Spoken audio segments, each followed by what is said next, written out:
Waking up early. You've heard it 1,000 times. Wake up at 5 a.m. and you'll be successful. Sounds like something a productivity cult leader would say, right? Like if you just drag yourself out of bed in the dark, suddenly you'll have abs, a six-figure income, and your life together. But here's the thing. It's not about becoming a morning person overnight or joining some imaginary 5 a.m. club where everyone drinks green juice and posts sunrise photos. It's about gaining quiet, focused time before distractions hijack your brain.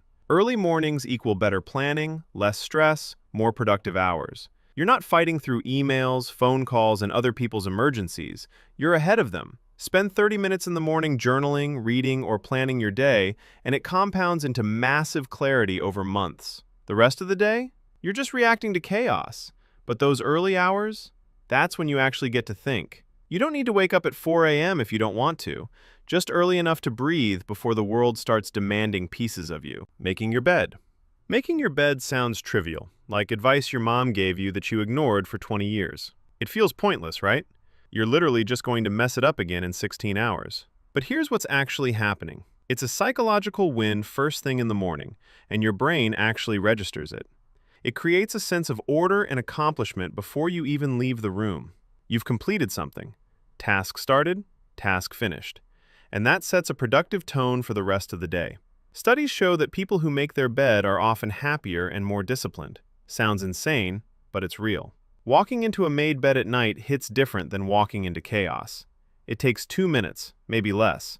But those 2 minutes tell your brain, I'm someone who finishes things. And that's not about the bed, that's about momentum. One small completed task creates the next one. You're building discipline without even realizing it. So make your bed. It's boring. It works. And it proves you can do small things consistently, which is basically the foundation of not being a mess. Doing courses. Take an online course and level up your skills. Sounds like a LinkedIn guru trying to sell you a $997 masterclass with fake scarcity tactics. Sounds like something pushed by people who make more money teaching courses than actually doing the thing. And honestly, most online courses are garbage. Overpriced, outdated, taught by people who've never worked a real job. You can learn anything for free on YouTube anyway, right? Here's the thing. Strategic courses build skills faster than random YouTube binges ever will. Free content has no structure, no accountability, and no finish line. You watch 47 videos about Python or AI or whatever, take 0 notes, implement nothing, and 6 months later, you've learned absolutely nothing. A good course gives you a roadmap, not just random tips scattered across 200 clickbait thumbnails. But here's what matters. Finishing. Most people collect courses like Pokemon cards. They buy them during a motivated 2 a.m. moment, watch 3 lessons, then never touch it again. One completed course beats 10 abandoned ones. Pick something specific you'll actually use. Not master productivity, actual skills. Especially tech skills that are changing the job market right now. The key is finding courses from real institutions with real structure, not some influencer's PDF disguised as education. Structured learning from credible sources compounds into actual career growth. If you want a simple way into all of this instead of getting lost in random AI tutorials, the AI courses on Coursera are the ones I'd actually finish. It's built by the people who use AI at massive scale, so it teaches the basics in a way that matters today. How generative AI works, how to write useful prompts, and how to use tools like ChatGPT or DeepSeek to speed up real tasks at work. No theory for theory's sake. You learn practical skills, how to automate boring parts of your job, how to create better content, and how to make faster decisions using AI instead of guessing. If you're trying to get ahead in a world where AI is changing everything, starting with the essentials makes more sense than trying to master everything at once. Start learning AI today. Enroll now on Coursera. The link is in the description. Daily reading. Read for 15 to 20 minutes a day. Sounds like homework you'll get to eventually. Sounds like something you add to your New Year's resolutions and forget by January 3rd. But daily reading is more than entertainment. It's a mental workout, and your brain is getting weak. Your attention span is cooked from 15-second videos and infinite scrolling. Reading expands your vocabulary, improves focus, and sparks new ideas you'd never find doom scrolling through garbage content. Even small chunks consistently compound knowledge like interest in a bank account. Read 15 minutes a day, and that's 10 to 12 books a year. Suddenly, you're ahead of most people who haven't finished a book since high school. It forces your brain to focus for longer than a TikTok video, and that's a skill that's basically dying. Most people can't sit still for 10 minutes without checking their phone, and that's exactly why you should. Doesn't have to be classic literature or dense philosophy. Just anything that isn't algorithm-fed garbage designed to keep you scrolling. Read anything. Fiction, biographies, articles. Just read. Your brain will thank you. Drinking enough water. Drinking water is the most boring health advice on the planet. Right up there with eat your vegetables and get some sunlight. You've heard it a million times. Probably ignored it a million times. And yet, most people are walking around dehydrated 24/7, wondering why they feel like absolute garbage. Here's the truth. It's simple, boring, and incredibly effective. Proper hydration improves focus, energy, and even mood. Your body is 60% water. You're basically a fancy houseplant that forgot to water itself. When you're dehydrated, you get brain fog, fake hunger, headaches, and zero energy. And you just blame it on being tired or stressed, when really you just need water. Keep a water bottle nearby, track your intake. Small tweaks, big results. And no, coffee doesn't count. Energy drinks don't count. If it's full of caffeine and makes you pee neon yellow, it's not hydration. The moment you actually drink enough water consistently, you'll notice. Clearer skin, sharper focus, less random cravings. It's just water. Not sexy, not a hack, but your brain and kidneys need it. So drink up. Journaling reflection. Journaling sounds like something teenagers do with sparkly diaries and tiny locks. Like something you'd see in a coming-of-age movie where the main character writes, "Dear Diary," before pouring their heart out. But it's actually just a daily check-in with yourself, and most people never do it. Writing down your thoughts, feelings, and wins clarifies goals and reduces stress. It prevents mental clutter and builds emotional resilience. Your brain loops the same worries, the same doubts, the same BS on repeat. Journaling breaks the loop, gets it outside your head so it stops haunting you. Even 5 minutes of reflection can transform your mindset over time. It doesn't need to be poetic or Instagram-worthy, just honest. Could be as simple as, what went well today? What didn't? What am I learning?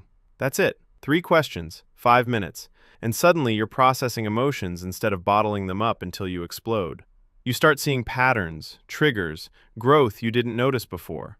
You're not keeping a diary, you're debugging your brain. And just like anything else, if you don't check for errors regularly, things crash. Walking daily. Walking is the most underrated form of exercise, and it's not even close. Because people think if they're not drenched in sweat or posting gym selfies, it doesn't count. If you're not running miles or lifting heavy, then what's the point, right? Wrong. A short, consistent walk improves mental and physical health dramatically. It boosts creativity and problem-solving while giving your body a gentle reset. You don't need intense workouts, just moving daily matters. Your body was designed to move, not sit in a chair for 12 hours staring at screens. That's why everything hurts. Walking fixes that.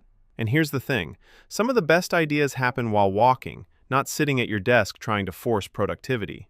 No equipment needed, no gym membership, no excuses. Just you, your shoes, and 20 to 30 minutes. It's not sexy, there's no PR to post, no gains to flex, but it works. Your mind clears, your body loosens up, and problems that seemed impossible at your desk suddenly have solutions. You don't need to run marathons or become a fitness influencer. You just need to stop being furniture. Walk. Daily. That's it. Meal prep. Simple, healthy eating.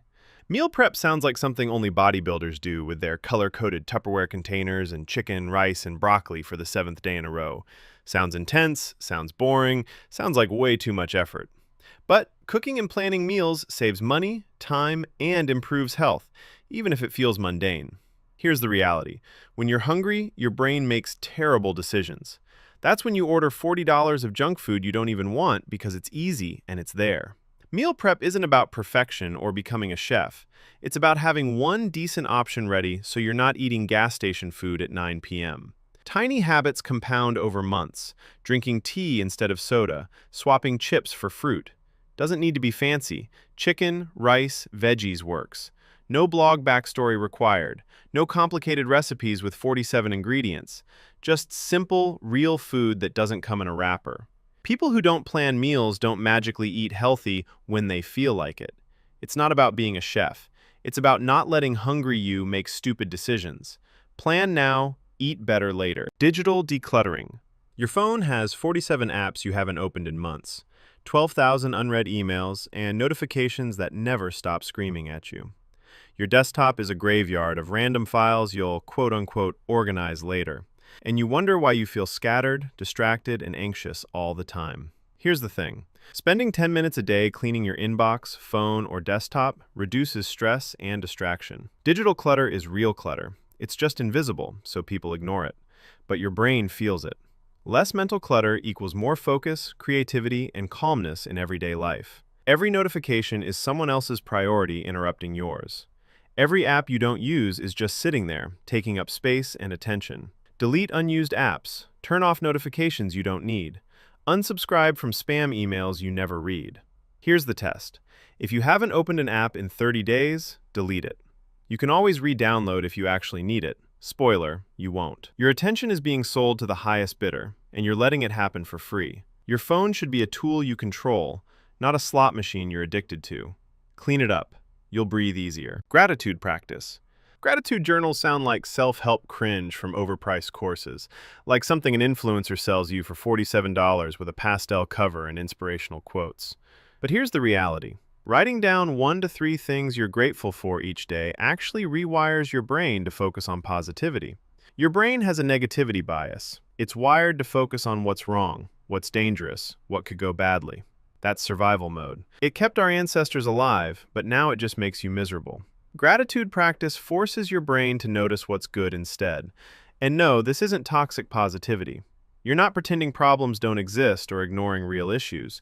You're just being intentional about balance. Could be tiny things. Good coffee, sunlight through your window, your dog not destroying something for once. Simple. A boring habit that strengthens relationships, boosts mood, and builds resilience. People who practice gratitude report better sleep, less anxiety, and more emotional stability. Takes 2 minutes. Write 3 things. That's it. You're not being naive. You're being intentional about what your brain fixates on. Because left alone, it spirals into doom. Give it something better to work with. Consistent sleep schedule. Everyone wants a magic pill for energy, focus, and mood. Then they sleep 4 hours on random schedules and wonder why life feels impossible. They're up until 2 a.m. on weekdays, crashing at 9 p.m. on weekends, then back to midnight on Monday. And they can't figure out why they're exhausted all the time. Here's the truth. Going to bed and waking up at roughly the same time improves energy, focus, and mood. Your body runs on a circadian rhythm, an internal clock, and you keep breaking it. Going to bed at random times every night is like changing time zones daily. Your body has no idea what's happening. It doesn't need to be 10 hours of sleep, just consistent. Same time, every night, even weekends. Without good sleep, every other habit on this list is 10x harder. You're fighting uphill the whole day. Sleep is the foundation everything else builds on. You can't hack your way around biology. Your body needs rest, and it needs it on a schedule. All those productivity tips, all those life hacks, they don't work when you're running on broken sleep. Sleep isn't lazy. It's the ultimate productivity hack. Fix this first. Everything else gets easier. Cleaning for 2 minutes. Cleaning sounds like a chore you put off until your place looks like a crime scene. Dishes stacked in the sink, laundry piled on the chair, random clutter everywhere. You tell yourself you'll do it this weekend, but the weekend comes and suddenly it's a 4-hour nightmare. But here's the thing. A quick daily reset keeps your environment from ever becoming overwhelming. 5 minutes a day prevents chaos buildup, the clutter that silently stresses you out even when you're not consciously noticing it. Could be dishes, could be laundry, could be your desk. Just pick one thing. That's it. Stops small messes from becoming weekend disasters. You're not deep cleaning. You're not scrubbing baseboards or organizing your entire closet. You're just not letting things spiral. And walking into a clean space creates a calmer, more productive mind. Environmental chaos creates mental chaos. Your brain sees mess and feels stress, even if you think you're fine with it. 5 minutes now saves hours later. 5 minutes prevents that moment where you look around and think, how did it get this bad? Clean for 5 minutes. Daily. That's it. Planning tomorrow today. Most people wake up and spend the first hour figuring out what to do. They sit there with coffee, scrolling their phone, wondering where to even start. Half the morning is gone before they've done anything productive. Here's the fix. Spending 3 to 5 minutes each night outlining tomorrow removes morning decision fatigue. It helps you wake up with clarity, direction, and purpose. No more, what should I do first, panic. No more staring at your to-do list trying to prioritize while your brain is still booting up. Creates a consistent flow of productivity without stress. Write down your top 3 priorities. Schedule blocks of time. Map out the day before it starts. Your morning brain is slow. Don't make it make decisions. That's the worst time to figure out what matters. Plan when you're sharp, execute when you're fresh. 3 minutes at night saves an hour of confusion in the morning. You wake up, you already know what you're doing, and you just start. No hesitation, no overthinking. Planning tomorrow today means you're not winging it every single day. Plan today for tomorrow. Your future self will thank you. Saying no more often. Saying no feels uncomfortable, almost rude. So people say yes to everything. Yes to plans they don't want. Yes to favors that drain them. Yes to commitments that steal their time. And then they wonder why they're exhausted, stretched thin, and never have time for themselves. Here's the reality. Setting boundaries protects your time and mental health. It's not glamorous. It doesn't feel good in the moment. But saying no to unnecessary commitments makes space for what actually matters. Every yes to something unimportant is a no to something that could change your life. Over time, you gain control over your schedule and energy instead of letting other people control it for you. People pleasers burn out. Boundary setters thrive. You can't be everything to everyone, and the people who expect you to be, they're not respecting your time anyway. Saying yes when you mean no builds resentment, in you and in them. Because you show up half-hearted, exhausted, wishing you were somewhere else. No is a complete sentence. You don't need an excuse, a story, or permission. Protect your time like it's money, because it's more valuable. Stretching before bed. Stretching sounds boring, something you know you should do but never actually do, like flossing or drinking water. You think about it, you mean to do it, and then you just don't. But here's what's happening. A few minutes of light stretching loosens tension from sitting all day. It helps you sleep better, reduces aches, and improves mobility. You sit for 12 hours, at your desk, in your car, on your couch, and your body hates you for it. Your back hurts, your hips are tight, your neck is stiff. And you just accept it like it's normal. It doesn't need to be yoga or flexibility goals, just movement. 5 minutes before bed signals to your body, time to wind down. Releases the tension you've been carrying all day. And the long-term effects on your body are huge. Less pain, better posture, easier movement as you age. You're not training for the Olympics. You're just undoing the damage of being a desk ornament for 8 hours. Boring? Yes. But your lower back will stop screaming at you. Your shoulders will unclench, and you'll actually sleep better. Stretch, 5 minutes. Before bed, that's it. Tracking your spending. Tracking spending isn't exciting, but most people have no idea where their money goes. They check their bank account at the end of the month and think, where did it all go? Like money just evaporates into thin air. But here's the reality. Knowing where your money goes is financial clarity, and most people are flying blind. It helps prevent overspending, reduces financial anxiety, and builds savings. A 2-minute habit that completely transforms your money mindset. You don't need a complex budget or some fancy app with 47 categories, just awareness. Track what you spend for 30 days and you'll see patterns you didn't know existed. $200 a month on takeout you don't even enjoy. $50 on subscriptions you forgot you had. $100 on impulse buys that sit in a drawer. Can't fix what you don't measure. People who track spending save more, not because they're cheap, but because they're aware. They see where the money leaks and they plug the holes. It's not about restriction or deprivation. It's about intentional spending instead of mindless bleeding. Track it for 30 days. You'll be horrified. Then you'll fix it. And you'll save thousands without even feeling it.